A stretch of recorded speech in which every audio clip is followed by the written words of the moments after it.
네, 우리 주님의 제자로서 우리가 훈련되기를 소망하면서 우리 예수님의 명령을 우리가 함께 묵상하고 있습니다. 오늘은 이제 10번째 명령입니다. 우리 49가지 명령을 우리 살펴보고 있는데요. 그중에 10번째 명령, 이제 오리를 더 가라라는 명령입니다.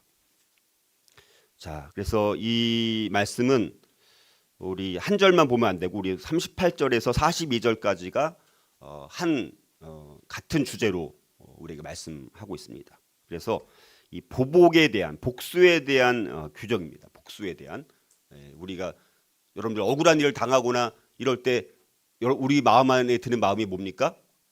복수하고 싶은 마음이 들어요, 안 들어요? 그런데 우리가 하나님의 말씀대로 산다는 것은 그래서 참 어려운 것입니다. 우리가 본능적으로 우리에게 다가오는 그런 마음들이 있는데 그것을 우리가 극복하고 우리가 하나님께서 말씀하시는 대로 살아가는 사람들이 우리 하나님의 백성이고 또 주님의 제자라는 것입니다. 자, 그래서 사람들이 우리에게 상처를 줄 때 우리에게 나오는 첫 번째 반응은 바로 보복하고자 하는 마음이라는 거죠. 보복하고자 하는 마음. 자, 그러나 예수님은 우리에게 잘못하는 사람들에게 오히려 선을 행해야 된다라고 말씀하고 있습니다. 자, 그리스도인들은 원한을 잊지 않고 기억해 두기보다는 사랑으로 용서해야 될 것을 말씀하고 있습니다. 그런데 이것은 쉬운 일입니까? 어려운 일입니까? 이건 초자연적인 거예요. 이건 정말 초자연적인 것입니다. 그래서 우리 스스로는 이거를 할 수가 없어요. 그래서 우리가 하나님께서 우리가 용서하고 사랑할 수 있는 힘을 주실 때만 이 명령을 우리가 지킬 수가 있습니다. 자, 그래서 우리가 살펴볼 이제 마태복음 5장 오늘 38절 42절에서는 네 가지 신뢰들을 통해서 예수님께서는 예수님을 따르는 사람들의 태도를 말씀하시기 위해서 다소 약간 과장법 같은 극단적인 예들을 통해서 우리에게 말씀을 전하고자 하고 계십니다. 자, 그래서 38절에 보면 또 눈은 눈으로 이는 이로 갚으라 하였다는 것을 너희가 들었으나 그런데 이렇게 하라는 거예요, 하지 말라는 거예요? 이렇게 하지 말라는 것입니다. 자, 눈은 눈으로 이는 이로 갚으라. 이 말씀은 구약에 나와 있는 형법의 중요한 규정이 되는 것이고 고대 형법의 근간이 되는 법입니다. 그래서 이 법을 뭐라고 말하냐면 동해보복법이라고 합니다. 동해보복법, 동해복수법 혹은 동해보복법이라고 우리가 하는 말입니다. 자, 그래서 이 말씀은 특별히 모세에 의해서 출애굽기 21장 23절에서 25절 말씀이라든가 레위기 24장 19절에서 20절 말씀 그리고 신명기 19장 21절에 기록된 그 하나님의 율법에서 나온 이 말씀입니다. 그래서 악을 행한 자에 대해서 동일하게 보복을 가해서 징계할 수 있다라는 법입니다. 이거 모세에 기록된 법이에요. 이것이 이제 보통 우리가 알고 있는 눈은 눈으로 이는 이로 갚으라라는 동해보복법이라는 그런 그 징계에 해당되는 그런 법입니다. 자, 그런데 이제 문제는 이 말씀, 이 원리를 개인적인 차원에서 실행하면 반드시 또 보복을 낳게 됩니다. 그런데 문제는 보복은 오히려 공격을 가라앉혀야 되는데 보복을 하게 되면 오히려 공격을 가라앉히는 것이 아니라 더 확대시키는 게 문제입니다. 이게. 그러니까 예수님은 이런 법을 지금 다시 어떻게 하는 거예요? 새로운 원리를 우리에게 제시해 주신 것입니다. 그러니까 당시 정의 구현의 하나의 보루라고 생각할 수 있는 악을 행한 자에 대해서 동일하게 보복을 가해 징계하는 이 동해보복법에 대해서 예수님은 새로운 해석을 우리에게 주시는 것입니다. 그러니까 우리는 구약의 말씀도 중요하지만 신약은 구약을 다시 새롭게 해석하는 내용들이 많습니다.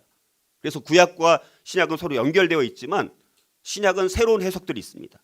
예수님께서 이거를 동해보복법이라는 모세오경에 기록된 그 법을 새롭게 해석을 해 주시는 거예요. 그러니까 예수님은 더 나은 방법을 우리에게 말씀을 하신다라는 것입니다. 자, 그래서 개인적인 갈등이라든가 공격을 다루는 실제적이고 합리적이고 거룩한 방법을 우리에게 제시를 해주고 계신다는 거예요. 그래서 예수님은 하나님 나라의 새로운 윤리는 보응의 원리에 근거한 것이 아니라 보통 세상 법도 그렇고 모세의 율법의 상당 부분 보응의 원리에 근거해요. 보응의 원리에 근거한 거예요.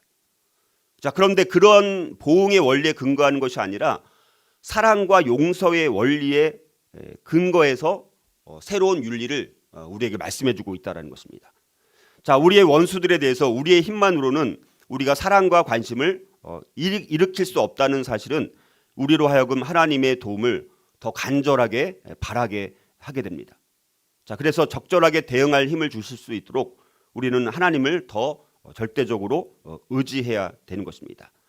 자, 하나님 나라의 새로운 윤리의 가장 기본적인 원칙, 오늘 살펴보게 될 이 38절에서 42절 말씀의 가장 기본적인 원칙은 악을 행하는 자나 혹은 비열한 상대에게 어떤 복수도 삼가해야 된다는 것입니다. 자, 그러나 또 역설의 논리가 이 안에 있습니다. 이 오늘 말씀은 굉장히 역설의 논리가 있어요. 자, 그래서 어떤 사람에게도 우리가 복수를 삼가해야 되지만 그러나 선한 방법이라든가 비폭력적으로는 악에 대적하거나 저항할 수는 또 있어야 된다. 자, 이렇게 두 가지 측면에서 이 말씀을 우리가 잘 묵상을 해봐야 됩니다. 그래서 우리가 생각보다 쉬운 말씀이 아닙니다. 오늘 이 말씀을 잘 우리가 이제 이해를 해야 됩니다. 자, 그래서 그렇게 이제 39절에 보면 이렇게 이제 말씀을 합니다. 자, 그렇게 하면 동해 보복법이라는 그 앞에 말씀드렸던 그 38절 눈은 눈으로 이는 이로 갚으라. 자, 그렇게 하지 말고 이제는 어떻게 하라는 거예요, 예수님께서는. 나는 너희에게 이르노니 가장 큰 대전제는 뭡니까? 악한 자를 대적하지 말라는 거예요. 큰 전제. 그리고 그 다음에 이제 이걸 이제 신뢰를 들어서 네 가지로 설명을 하는 거예요. 이게 무슨 의미인지를 네 가지 사례를 통해서 예수님께서 말씀해 주시는 것입니다. 그래서 나는 너희에게 이르노니 가장 큰 대전제가 뭐라고요? 악한 자를 대적하지 말라. 악한 자를 대적하지 말라. 자, 이거는 개인적인 차원에서 행해지는 복수는 물론 법정에서의 공방까지도 말씀을 하는 것입니다. 여기 그런데 악한 자라는 것은요, 단순히 악한 자뿐만 아니라 아주 비열한 자까지도 포함되는 거예요. 비열한 자. 우리가 악한 자 되게 넓은 개념이고 비열한 사람한테 우리가 어려운 일을 당하면 마음이 참 힘들잖아요. 이제 그거를 우리가 어떻게 대처해야 되는지 말씀을 예수님께서 새로운 해석으로 우리에게 해석을 해주시는 것입니다. 자, 그래서 악한 자를 대적하지 말라라는 이 말씀은 기본적으로 우리가 일단 기본적인 뜻이 있고 그 다음에 더 나아가서 생각해야 될 원리들이 있는 것입니다. 그래서 우리가 한 가지만 생각하면 안 되고요. 기본적인 뜻을 우리가 생각하고 그 다음에 더 나아가서 어디까지 우리가 생각해야 되는지 그 부분을 우리가 살펴보는 것입니다. 자, 그래서 악한 자를 대적하지 말라는 이 말씀은 자신에 대해서 위해를 가한 비열한 상대에 대해서 복수를 삼가하라. 자, 이렇게 하는 말씀입니다. 자, 그래서 예수님은 어떤 사람에 대해서 육체적으로 또 보복하는 것을 금지하셨을 뿐만 아니라 다른 어떤 수단에 의한 보복도 금하고 계신다라는 것입니다. 자, 세상은 자신에게 주목하고 개인의 권리 보호와 보복을 옹호하죠. 세상은 우리 자신, 자기에게 주목합니다. 그러다 보니까 개인의 권리, 개인의 보호를 주장하게 되어지고 그래서 보복이라는 것을 옹호하게 되어지는 것이죠. 자, 그러나 예수님을 따르는 자들은 자신의 개인의 권리에 집착하지 말고 오히려 복음과 하나님 나라를 증거하기 위해서 그런 권리들을 보류하거나 기꺼이 포기해야 된다라고 말씀을 하시는 것입니다. 자, 피해자가 마땅히 주장할 수 있는 이 피해 보상의 권리를 기꺼이 포기할 수 있어야 된다라는 것입니다. 자, 예수님의 이런 해석은 예수님의 그 삶의 방식, 예수님의 삶의 방식과도 일치하고요. 바울 서신에서 바울이 강조하는 것과도 일치하는 것을 보게 됩니다. 특히 바울은 누구에게도 악으로 악을 갚지 말고 너희가 친히 원수를 갚지 말라. 너희가 스스로 친히 원수를 갚지 말라. 이렇게 말씀하고 있습니다. 그래서 악한 자를 대적하지 말라라는 이 기본 원칙은 악을 악으로 갚지 말라라는 이 말씀과 같은 의미라고 이제 볼 수 있습니다. 자, 이것이 이제 기본 전제고요. 자, 그런데 또 한편으로 이 말씀은 아예 악을 대적하지 말라 이렇게 오해할 수도 있는 거예요. 또 악을 대적하지 말라라는 기본 전제는 맞는데 지금 말씀드린 것처럼 근데 이거는 뭐냐? 완전히 악을 대적하지 말고 악에도 우리가 무조건 따라가야 되는 그것을 말씀하는 것은 아닙니다. 이거의 원래 뜻은 뭐냐? 보복적이고 폭력적인 악한 수단들을 사용하는 저항에 자신을 개입시키지 말라라는 게 기본적인 뜻입니다. 따라서 개인의 권리를 기꺼이 포기하는 것은 악이 방해받지 않고 활동하는 데 있어서도 성도들이 수동적으로 그냥 앉아 있어야 된다는 것을 의미하지는 않는다라는 것입니다. 자, 그래서 우리가 악을 대적하는 방법은요, 두 가지가 있습니다. 악한 방법으로 악을 대적하는 방법이 있고 또 하나는 선한 방법으로 악을 대적하는 방법입니다. 오늘 우리가 살펴보는 것은 어떤 거예요? 선한 방법으로 어떻게 악을 우리가 대적할 거냐? 악을 대적하긴 또 해야 됩니다. 그래서 이 말씀은 아예 악을 대항하지 않는 무저항을 말하는 것이 아니라 선한 방법으로 혹은 비폭력적인 방법으로 악을 저항할 수도 있어야 된다. 자, 이런 측면도 말씀하고 있는 것입니다. 그러니까 두 가지 의미가 이 안에 들어있는 거예요. 자, 그렇다면 이 보복이나 이 복수와 같은 악한 상황 속에서 그리스도인들은 어떻게 그러면 선으로 악을 어떻게 이길 수 있느냐? 이게 오늘 핵심 주제입니다. 이걸 네 가지 신뢰를 통해서 말씀해 주시는 거예요. 자, 첫 번째는요. 자, 좀 뭐 길지만 제가 이 의미를 여러분들 여기에 다 이제 넣었으니까 네 가지로 정리를 한번 해봤습니다. 첫 번째는 개인의 권리를 주장하는 길 대신에 십자가의 길을 따르는 이타적인 태도를 갖되. 근데 그 다음이 또 중요한 거. 앞에도 중요합니다만 뒤에 것도 놓치지 말아야 되는 거예요. 이타적인 태도를 갖되 인간의 존엄성을 또 대가를 지불하고 당당하게 주장할 수도 있어야 된다는 것입니다. 자, 마태복음 5장 우리 39절 우리 하반절을 보면 이렇게 말씀합니다. 누구든지 내 오른편 뺨을 치거든 왼편도 돌려대며. 여러분 여기 이제 네 가지 나오는 사례가 쉬울까요? 어려울까요? 너무 어려운 거예요. 우리는 이렇게 하고 싶지 않아. 이렇게 하고 싶은 사람이 있을까요? 아무도 없습니다. 아무도 없어요. 근데 이렇게 하라는 것입니다. 약간 과장된 표현이긴 하지만 이렇게 하라는 거예요. 네 가지 신뢰를 들어서 아주 구체적으로 예수님께서 네 가지씩이나 한 가지만 예를 들어도 되는데 네 가지씩이나 신뢰를 들어서 말씀하시는 것은 이 말씀이 그만큼 중요하다는 거예요. 그러니까 악한 자를 대적하지 말라라는 이 말씀을 네 가지 신뢰로 들어서 말씀하는 거예요. 자, 그래서 여기 보면 누구든지 내 오른편 뺨을 치거든 왼편도 돌려대라 이렇게 말씀합니다. 여기 근데 친다라는 것은요, 그냥 가볍게 치는 정도가 아니라 아주 그냥 너무 큰 고통을 느낄 만큼 아주 세게 친다. 그런 의미가 이 안에 들어 있습니다. 자, 과거에 이 고대 근동에서 보면 손으로 뺨을 때리는 것은 아주 어떤 일입니까? 모욕적인 일이죠. 모욕적인 일입니다. 지금도 그래요, 안 그래요? 우리가 뺨 맞으면 기분 좋은 사람이 있나요? 가장 나에게 모욕을 주는 상대방이 나한테 가할 수 있는 위해가 뭡니까? 뺨을 때리는 거예요. 뺨을 때리는 거. 특별히 히브리인들은 오른손을 주로 사용하기 때문에 근데 오른편 뺨을 때렸다라는 것은 우리가 이 오른손으로 뺨을 때리면 상대방의 어디가 맞아야 되는 거예요. 정상적으로는. 왼쪽을 맞아야 되잖아요. 근데 히브리인들은 오른손을 주로 사용하기 때문에 근데 오른편을 여기 때렸다라는 건 첫 번째. 오른편을 때렸다라는 것은 정면에서 아예 손등으로 때리는 거. 손등으로.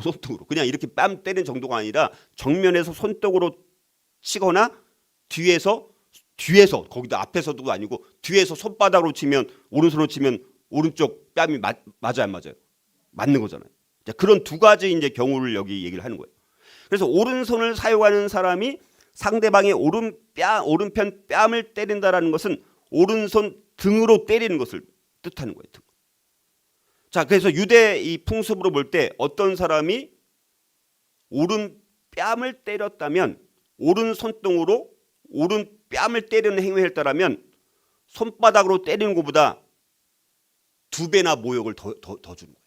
그냥 손바닥으로 주면 그냥 한 배, 하나의 그냥 보통의 모욕인데 이 등으로, 손등으로, 그것도 오른손 등으로 상대방 오른편 뺨을 때렸다라는 것은 두 배나 모욕을 더 주는 거예요. 아주 상대방의 이게 비인간적인 모욕을 가하는 거예요. 비인간적인 모욕을 가하는 거예요. 자, 그래서 오늘날에도 이런 뺨을 맞는 것은 경멸과 모욕을 당한다라는 뜻이잖아요. 그리고 또 혹은 뭐 등 뒤에서 혹시 때렸다라면 갑자기 자기도 모르는 사이에 불의의 공격을 받는 이런 것이 되는 것입니다. 자, 그래서 이게 이제 구약의 율법에 의하면 오른편 뺨을 때리는 자에게는 그냥 구약의 율법에 의하면 아니면 동해 보복법에 의하면 어떻게 됩니까? 오른편 뺨을 쳐야 마땅한 거예요. 그렇죠? 누군가 오른편 뺨을 때리는 자에게 똑같이 오른편 뺨을 때리는 것이 동해 보복법이거든요. 동해 복수법. 근데 예수님은 이때 어떻게 하라는 거예요? 그렇게 동해 보복법으로 너도 똑같이 오른편 뺨을 때리라고 그러는 게 아니라 완전히 정반대로 왼편도 돌려대라. 왼편도 돌려대라고 말씀하고 있다는 거예요, 여러분들. 많은 유대인들한테 이런 말씀이 받아들일 수 있을까요? 유대인들한테는 완전히 거슬리는 말씀이죠. 다른 뺨도 돌려대는 메시아라면 만약 예수님께서 이렇게 말씀하셨을 때 그러니까 유대인들이 예수님이 이런 말씀하시는 것을 처음에 뭐 인기 있는 것 같았지만 나중에 이런 걸 돌아보니까 예수님을 따라가요, 안 따라가요? 안 따르는 거잖아요. 다른 뺨도 돌려대는 메시아라면 로마에 대항할 군사 지도자는 아니기 때문에 예수님을 따를 수가 없었던 거예요. 로마의 압제를 받고 있었기 때문에 유대인들은 자기들이 증오하는 원수들을 보복하기를 원했다는 것입니다. 그러나 예수님은 이런 불의에 대한 새롭고 혁신적인 대응을 우리에게 제안하고 계시다라는 것입니다. 자, 왼편도 돌려대라라는 말씀은 자, 이거는 뭡니까? 직접적으로 너희가 복수하지 말고 고통과 모욕을 견딜 수 있어야 된다라는 것을 말씀합니다. 보복할 생각을 하지 말고 포기할 것을 말씀합니다. 기본적인 원리에 항상 이게 지금 제가 말씀드린 두 가지 이중적인 의미가 있다는 것을 말씀드립니다. 어떤 문제에 우리가 직접 대응함으로 인해서 복수가 악순환되는 것을 막는 것입니다. 홍콩 영화 맨날 보면 맨날 나오는 주제가 뭐예요? 온통 복수 얘기. 근데 복수가 또 복수를 또 낳고 또 복수를 낳고 복수가 악순환되는 거잖아요. 그렇죠? 근데 우리가 그래서 어떤 문제에 직접 대응함으로 인해서 복수가 악순환되는 것을 막고 오히려 상대방에게 관용으로 이 문제를 근본적으로 해결할 것을 말씀을 하는 거예요. 그래서 권리를 요구하기보다는 오히려 아낌없이 내어줄 것을 말씀하시는 것입니다. 공의와 긍휼을 받는 것도 중요하지만 공의와 긍휼을 주는 것이 더 중요하다라는 것을 말씀하고 있습니다. 자, 그런데 예수님은 이런 말씀을 자기가 결코 하지 않을 일을 자기를 따르는 자들에게 요청하시는 것은 아니라는 것입니다. 예수님은 자신을 따르는 자들이 기꺼이 개인의 권리를 주장하는 길 대신에 십자가의 길을 따르는 이타적인 태도를 갖기를 원하셨다는 것이죠. 그것이 바로 하나님 나라의 백성들이 지녀야 될 온유한 모습이라는 것입니다. 예수님은 자신이 명령하신 것 같은 오히려 그런 대우를 예수님은 다 받으셨습니다. 자, 이런 모습을 우리 이사야서에 기록된 고난받는 종의 모습 가운데 이런 말씀이 있고요. 십자가에서 온갖 고난을 받으시면서도 침묵하시는 예수님의 모습에서 이런 모습을 찾아볼 수가 있고, 스데반 집사가 돌에 맞아 순교하는 모습에서 이런 모습을 찾아볼 수가 있습니다. 자, 그래서 그리스도의 제자들은 원수 갚는 일은 누구한테 맡기고? 하나님께 맡기고 모든 것을 용납할 수 있는 태도로 살아가야 된다는 것입니다. 자, 그런데 이게 기본적인 원칙이고 더 나아가서 왼뺨을 돌려댄다라는 것은 또 무슨 의미가 있느냐? 숨어있는 의미입니다. 평등한 인간으로서 우리의 존엄성을 비폭력적으로 주장하고 지킬 수 있어야 된다는 것을 말씀합니다. 멸시하는 그런 태도로 내가 오른편도 맞았는데 왼편도 대라는 말은 이건 무슨 말이냐? 이거는 자기의 존엄성과 비폭력을 주장하는 거예요. 다시 말해서 나는 당신과 똑같은 사람이야. 이렇게 말하는 것과 같은 것입니다. 억울한 일을 당했거나 약자 입장에서 강자에게 비굴하게 굴지 말라는 거예요. 당당한 대가를 지불하고 왼뺨도 그냥 맞고 오히려 그 대가를 지불하고서라도 나는 당신과 똑같은 입장이야 라고 오히려 지적할 수 있어야 된다라는 것을 말씀을 합니다. 여러분, 이 세상에는 두 종류의 사람이 있다라고 합니다. 강자에게 강하고 약자에게 약한 사람이 있고, 강자에게 약하고 약자에게 강한 사람이 있습니다. 대부분 정치인들이 어떤 모습입니까? 강자에게 약하고 약자에게 강한 사람들이잖아요. 반대가 돼야 되는데. 예수님은 어떤 분이셨습니까? 강한 자에게 강하셨습니다. 약한 자에게 약하셨습니다. 사도 바울도 마찬가지입니다. 그래서 첫 번째 말씀하는 부분이 바로 이 부분을 우리에게 말씀하고 있다는 것입니다. 자, 두 번째로 보복이나 복수와 같은 악한 상황에서 그리스도인들은 어떻게 선으로 악을 이길 수 있을까? 둘째, 분쟁 상황에서 소유에 집착하지 말고 무조건적인 자기 희생과 사랑을 베풀되, 그러나 적극적이고 비폭력적 저항을 통해서 탐욕과 잔인성을 고발할 수도 있어야 된다는 것입니다. 자, 40절은 이렇게 말씀합니다. 40절 같이 읽어보겠습니다. 자, 시작. 또 너를 고발하여 속옷을 가지고자 하는 자에게 겉옷까지도 가지게 하라. 이렇게 또 말씀합니다. 자, 여기 그 고발한다라는 것은 뭐 재판한다, 비난한다, 헐뜯는다, 뭐 이런 의미를 갖고 있습니다. 자, 그런데 하나님의 율법 아래에서는요, 누구도 개인의 다른 사람의 겉옷을 취할 수가 없었습니다. 자, 출애굽기 22장 26절 27절을 보면 이렇게 말씀합니다. 내가 만일 이웃의 옷을 전당 잡거든 해가 지기 전에 그에게 돌려보내라. 그것이 유일한 옷이라. 그것이 그의 알몸을 가릴 옷인즉 그가 무엇을 입고 자겠느냐. 그가 내게 부르짖으면 내가 들으리니 나는 자비로운 자임이니라. 이렇게 말씀합니다. 자, 이 출애굽기 이 말씀과 또 다른 말씀들을 보면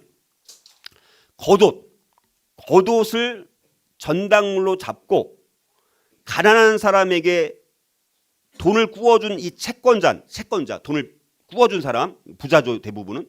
이 채권자는 근데 해가 지기 전에 겉옷을 어떻게 해야 됩니까? 돌려보내야 돼요. 왜 돌려보내야 되냐면 그 겉옷은, 우리는 겉옷이 많아요, 안 많아요? 뭐 많아가지고 뭐 자기가 뭐 디자인에 따라서 뭐 그냥 컨디션에 따라서 색상을 골라서 막 자기가 고를 수 있잖아요. 근데 옛날에는 그 겉옷은 밤에 잘 때 덮고 잘 수 있는 유일한 것이 뭡니까? 겉옷입니다. 겉옷. 이불도 있는 게 아닙니다. 겉옷이 그렇게 중요하고. 옛날에는 그래서 옷을 만드는 일이 너무 어렵고 시간이 너무나 오래 걸린 거예요. 그래서 겉옷은 너무너무 굉장히 비쌌어요.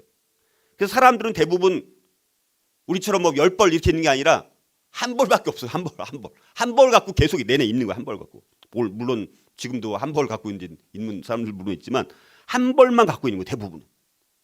그래서 이 겉옷은 그 사람에게는 가장 소중한 소유물이었다라는 것입니다. 그래서 이 겉옷은 가격도 너무 비싸고 일교차가 심한 이 팔레스틴에서 밤에 덮고 자야 되는 필수품이기 때문에 전당 잡힐 수조차도 없는 그런 품목이었다는 것입니다. 자, 예수님이 근데 이 신뢰를 잊은 이 경우에 있어서 근데 그 사람은 우리 살갗을 감싸고 있는 그 내복인 속옷까지도 달라고 하고 있다는 거예요. 물론 속옷은 좀 더 싸겠죠. 자, 그래서 이 마태복음 5장 이 40절 말씀은요, 특별히 돈을 구워준 부자가 가난한 이 채무자의 속옷을 전당물로 취하기 위해서 고발하는 경우를 지금 말씀하고 있는 거예요. 자, 근데 봐요. 있는 것이라고는 속옷과 겉옷 뿌릴 때 이 채권자인 부자는 겉옷을 전당물로 잡고자 고발하기를 원치 않는다는 것입니다. 자, 왜냐하면 매일 밤 그러면 그 옷을 다시 어떻게 해야 돼요? 매일 밤 돌려줘야 돼요. 매일 밤. 그래서 그 사람의 겉옷 대신에 뭐를 속옷을 전당물로 잡으려고 고발하고 있다는 것입니다. 부자는 이렇게 함으로 인해서 가난한 자의 최저 필요를 보호하기 위해서 제정된 법으로 원래 그 취지를 교묘히 피해갈 수 있었다는 것입니다. 자, 그런데 예수님은 부자가 이렇게 할 경우에 어떻게 하라는 거예요? 겉옷까지도 주라고 말씀하는 거예요. 겉옷까지도. 예수님은 그 사람에게 속옷도 주고 겉옷 2개 다 주라고 말씀하신다는 거예요. 그러니까 예수님은 우리에게 말씀하는 게 뭐냐면 예수님을 따르는 자들은 자기 소유에 집착하지 말아야 된다는 것입니다. 물론 아까 말씀드렸다시피 지금 들은 이 신뢰 4가지는 조금 과장법적인 표현들이 있습니다. 그러나 이 본래의 뜻을 말하기에는 아주 좋은 신뢰들이 되는 거예요. 그러니까 예수님을 따르는 자들은 자기 소유에 집착하지 말아야 된다는 거예요. 속옷을 달라고 하는 자에게 더 비싸고 또 없으면 당장 추위에 떨어야 되는 겉옷까지도 저항하지 말고 양도하라.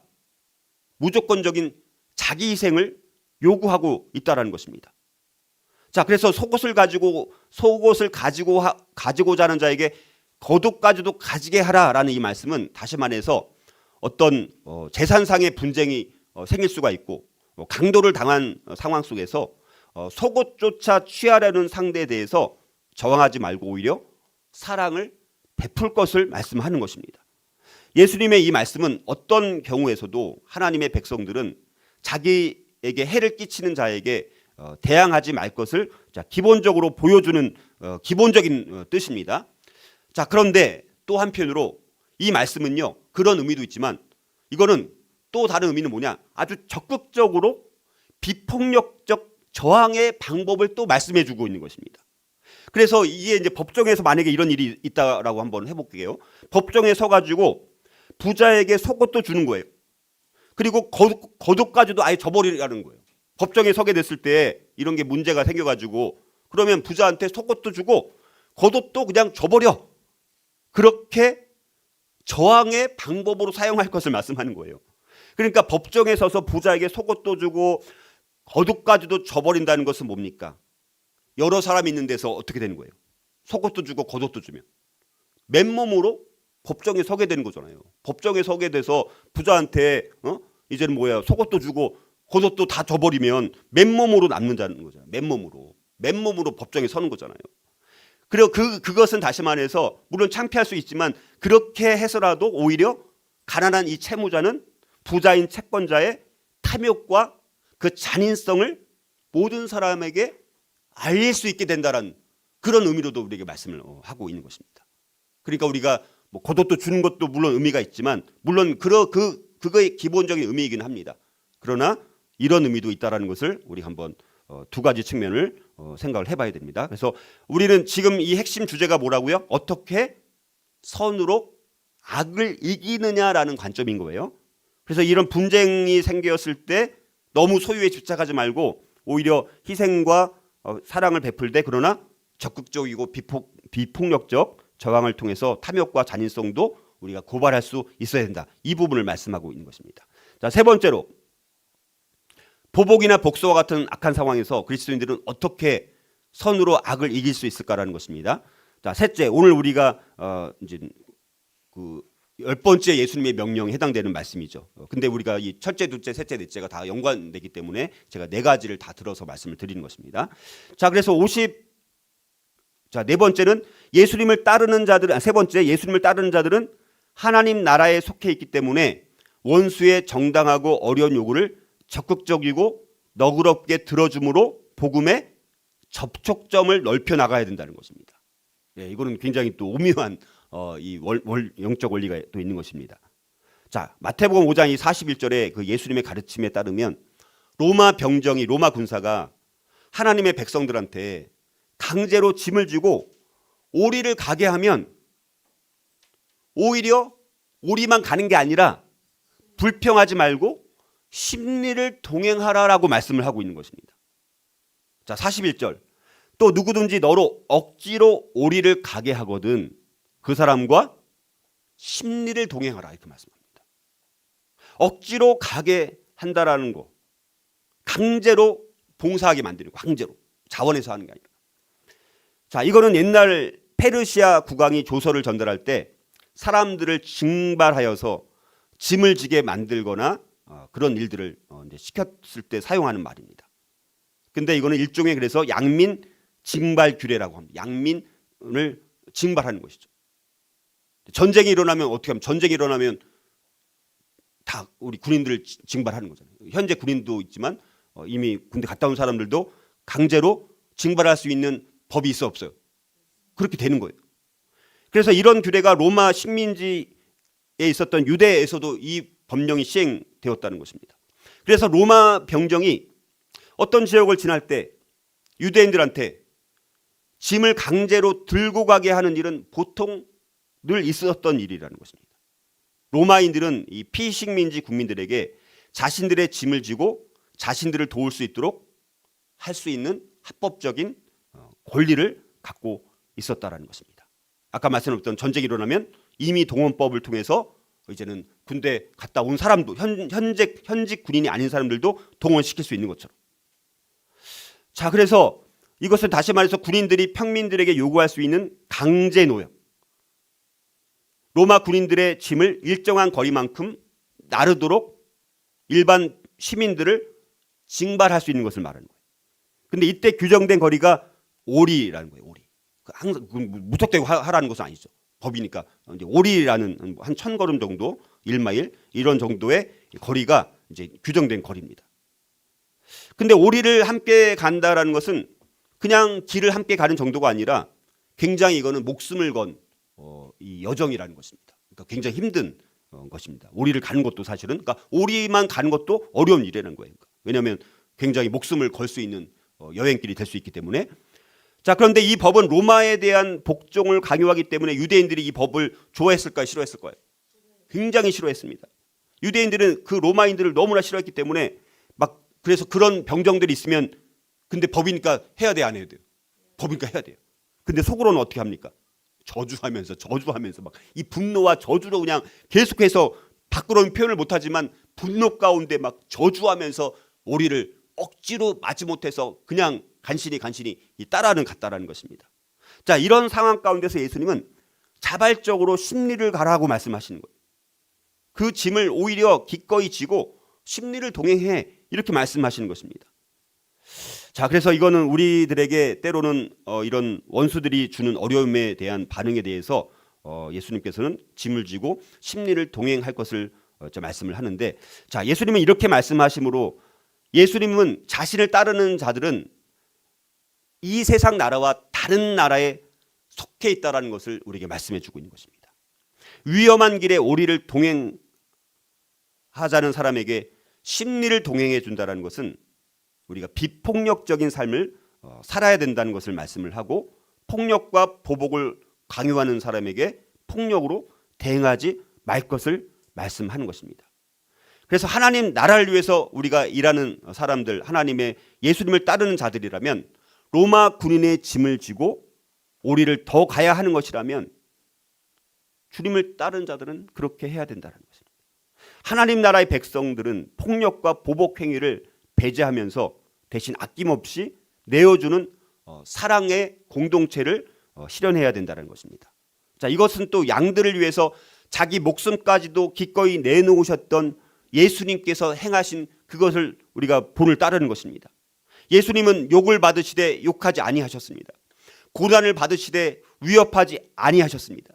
오직 공의로 심판하는 그 하나님께 모든 것을 맡기고 십자가에 친히 달리셨다는 것입니다. 예수님의 제자들은 바로 예수님께서 가신 그 길을 그대로 가야 하는 사람들이라는 것입니다. 자, 그래서 이 주님의 명령, 이 말씀은 오리를 더 가라는 이 말씀은 두 번째 오리를 말씀하는 거예요. 쉽게 말하면 또 우리가 적용을 한다라면 두 번째 오리를 말씀하는 거예요. 첫 번째 오리가 있는데 우리는 두 번째 오리를 말씀하고 있어요. 자, 그래서 우리가 힘이 대등하지 못한 상황에서는 우리한테 처음 오리를 가라고 하면 로마 제국 시대 때 유대인들은 오리를 가라고 하면 선택의 여지가 있어요, 없어요? 로마 군인들이 너 무거우니까 들어줘 이러면 오리를 그 선택을 난 거부할 수 있는 선택이 있어 없어요? 없습니다. 군인은 칼을 가졌습니다. 그래서 우리는 그거를 운반해 줘야 돼. 자, 그런데 두 번째 오리, 두 번째 오리를 말씀하는 것은 이 두 번째 오리는 우리가 선택할 수 있다는 거. 우리가 선택. 이 강제가 아니. 그러니까 우리는 오리를 가라고 했을 때 오리만 가는 걸로 끝나는 것이 아니라 그거는 그냥 의무로 해야 되는 거예요. 법이니까. 근데 오리를 더 가는 두 번째 오리는 우리가 선택할 수 있다는 거예요. 우리는 오리를 더 가면서 자발적으로 자원하는 마음으로 그럴 때 우리는 이렇게 상대방에게 이렇게 말하는 것과 마찬가지인 거예요. 하나님께서 여기서 나를 다스리고 계셔. 하나님께서 나에게 힘을 주시기 때문에 겨우 오리 정도로는 나를 지치게 못해. 그러니까 말은 안 하지만 그렇게 말하는 거예요. 로마 군인한테. 자, 그 칼은 나한테는 아무것도 아니야. 나한테는 하나님이 가장 중요해. 진정한 힘이 어디 있는지 너 혹시 알기 원하지 않니? 그러면 그리스도인인 예수님의 제자인 나와 한번 교제를 계속 해보지 않을래? 그러면 내가 로마 군인에게 향해서 내가 그걸 당신에게 내가 알려줄 거야. 자, 이렇게 말하는 것과 같다라는 거예요. 오리를 더 가는 것은. 두 번째 오리를 내가 선택해서 자원함으로 자발적으로 그렇게 더 한다라는 것은. 그러니까 예수님은 기꺼이 오리를 동행해주는 너그러움을 가질 것을 말씀하고 계신 것입니다. 섬김의 태도를 우리에게 말씀하시는 거예요. 예수님의 전생애가 섬김의 태도였잖아요. 그리고 십자가에서 우리를 구원하시기 위해서 섬겨주신 것 아닙니까? 모범을 보여주신 것 아닙니까? 자, 이런 태도를 통해서 결국은 어떻게 되는 것입니까? 로마 군인들은 이런 그리스도인들의 태도를 봤을 때 오리만 가는 것도 힘들어서 너 속으로 나 저주하고 나한테 지금 열받아 있지 이렇게 생각하는데 이 사람이 보니까 오리가 다 왔는데 또 자원해서 로마 군인한테 제가 오리를 더해서 십리까지 당신 로마 군인 당신과 동행하겠습니다. 이런 태도를 보였을 때 로마 군인들은 어떻게 될까요? 감격한다는 거예요. 감격한다. 그러니까 다시 말해서 오리를 더 가라는 말씀은 뭡니까? 십리를 동행하라는 말씀은 뭐예요? 믿지 않는 사람들과 접촉의 면적을 넓히는 것입니다. 자, 그 사람이 아무리 밉더라도 이 불신 세상 사람들 이웃에 있는 다른 불신자들이 아무리 밉더라도 그리스도인으로서 그들을 적극적으로 들어주어야 된다는 거예요. 왜? 접촉점을 넓히는 것이기 때문에.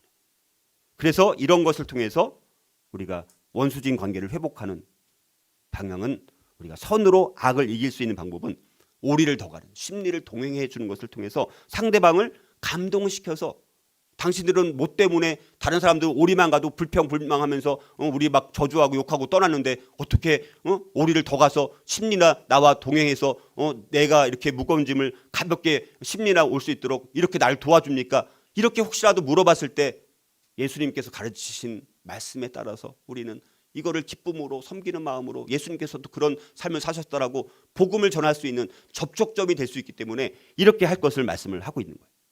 자, 마지막으로 보복이나 복수와 같은 상황에서 그리스도인들은 어떻게 선으로 악을 이길 수 있을까요? 넷째, 자신의 필요와 권리보다 다른 사람의 필요와 권리를 기꺼이 앞세우고 사회보장제도 같은 것에서는 없는 자나 약한 자에게 또 유리하게 적용되게 해야 된다는 것입니다.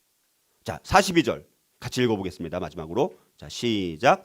내게 구하는 자에게 주며 내게 꾸고자 하는 자에게 거절하지 말라. 이것은 보복의 삶을 살아서는 안 될 뿐만 아니라 오히려 어떻게 하라는 거냐면 타인의 요구를 들어주면서 살라는 것을 말씀하고 있습니다. 다른 사람들에게 선대하며 아무것도 바라지 말고 아예 주어라 이렇게 말씀하는 것입니다. 예수님을 따르는 자들은 관대한 삶을 살아야 될 것을 말씀합니다. 개인의 권리와 소유에 너무 집착하지 말고 다른 사람들에게 뭔가 필요가 생기면 아낌없이 줄 수 있고 꾸고자 하는 자에게 거절하지 말 것을 말씀하고 있는 것입니다. 예수님을 따르는 사람들은 내 자신의 필요보다는 다른 사람의 필요를 앞세우고 내 자신의 권리보다는 다른 사람의 권리를 기꺼이 앞세우는 삶을 살 것을 말씀하고 있다는 것입니다. 예수님의 복음의 핵심은 바로 은총입니다. 그래서 우리 성도들은 어떤 대가도 없이 새 생명을 얻은 사람들 아닙니까? 우리가 대가를 지불하고 구원을 얻었나요? 대가 없이 우리가 새 생명을 얻은 자들이기 때문에 대가 없이 사람들에게 나눠줄 수 있는 은총의 삶을 살 것을 말씀하는 것입니다. 이런 삶은 세상의 기준에 부합한 삶이 아니라 하나님의 기준에 부합한 삶이고, 이것이 바로 진정한 제자의 삶이라는 것입니다. 자, 여기서 말하는 것은 또 우리가 사회보장제도라는 것으로 우리가 봤을 때, 그때는 지금처럼 사회보장제도가 있었어요, 없었어요? 없었습니다.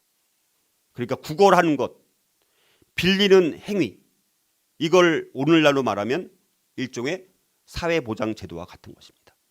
사회보장제도는 그래서 누구에게나 똑같이 25만 원 나눠주자 이런 게 아니라 선택적으로 진짜 필요한 사람들, 그렇죠? 없는 사람들, 약한 사람들한테 유리하게 적용되는 것이 진짜 사회보장제도의 원래 법칙인데, 누구나 똑같이 다 100억을 갖고 있는 사람이나 재산이 마이너스인 사람이나 똑같이 25만 원 주는 거 어떤 게 맞습니까? 그렇죠? 없는 사람한테, 약한 사람한테 유리하게 적용해 주는 것이 진짜 사회보장제도라는 것을 우리가 다시 한번 돌아보는 시간이 되었으면 좋겠고요. 자, 이런 오리를 더 가라라는 이 말씀과 더불어서 우리가 살펴봤던 네 가지 주님의 명령에 해당되는 성품이 존중이라는 성품이에요. 존중. 여기서 말하는 것은 결국 존중이에요. 존중은 뭐냐? 타인의 행복을 우리 자신의 즐거움보다 먼저 생각하는 게 존중입니다. 그런데 우리가 그리스도인들이 이런 존중을 보이지 않을 때 다른 사람들한테 어떻습니까? 실족하게 만드는 원인이 될 수 있는 거예요. 우리 그리스도인들 만났는데 나를 배려해 주거나 자기밖에 모르네, 오히려 그리스도인들이 자기밖에 모르네, 와 우리보다 더 그냥 이기주의네, 이렇게 느끼는 것은 뭡니까? 존중이라는 타인의 행복을 우리 자신의 즐거움보다 먼저 생각하는 이런 태도를 보여주지 않다 보니까 오히려 믿지 않는 사람들은 실족하게 되는 것입니다. 하나님을 따르는 사람이라고 자칭하는 사람들이 존중이라는 이런 것을 보이지 않기 때문에 많은 사람들이 오히려 하나님을 믿지 않고 오히려 조롱하는 이런 일들이 일어나고 있다는 것입니다. 자, 그래서 오늘 우리 존중이라는 성품, 그래서 오리를 더 간다는 거, 그래서 우리가 이제 마지막 우리 늘 했던 것처럼 여러분 저와 함께 제가 읽어드리면 여러분들이 내가 오리를 더 가기 위해서 내가 다짐합니다, 하나님, 이렇게 다시 한번 결심합니다, 이렇게 한번 결단으로 아멘으로 우리 화답해 주시면 되겠습니다. 나는 모욕을 그리스도의 빛이 내 안에서 비추도록 하는 기회로 보겠습니다. 나는 해를 입은 것에 대해 복수하지 않을 것이고 하나님의 자비와 정의를 신뢰하겠습니다. 나는 항상 법정 밖에서 분쟁을 해결하려고 노력하겠습니다. 나는 비록 그것이 희생을 수반할지라도 내가 의무적으로 줘야 할 것 그 이상을 주겠습니다. 아멘을 안 하시는데? 안 주겠다는 건데? 나는 자발적으로 그 다른 사람들의 삶에 내가 투자함으로 내가 그들에 대한 사랑을 더 키우겠습니다. 내 의무를 넘어주는 것을 통해서 나는 내 가해자에 대한 사랑이 더 깊어질 것임을 내가 인식하겠습니다. 자, 우리 함께 기도했으면 좋겠습니다. 오늘 이 주님의 명령, 보복이나 복수와 같은 이런 악한 상황 가운데서 우리가 또 악을 악으로 갚는, 우리 스스로가 하나님이 되어서 악을 갚으려고 하는 그런 태도를 버리고 선으로 악을 이길 수 있는 네 가지 원칙의 삶을 살아갈 수 있게 달라고 하나님 앞에 다시 한번 다짐하며 우리 기도하는 시간을 갖겠습니다. 통성으로 함께 기도하겠습니다.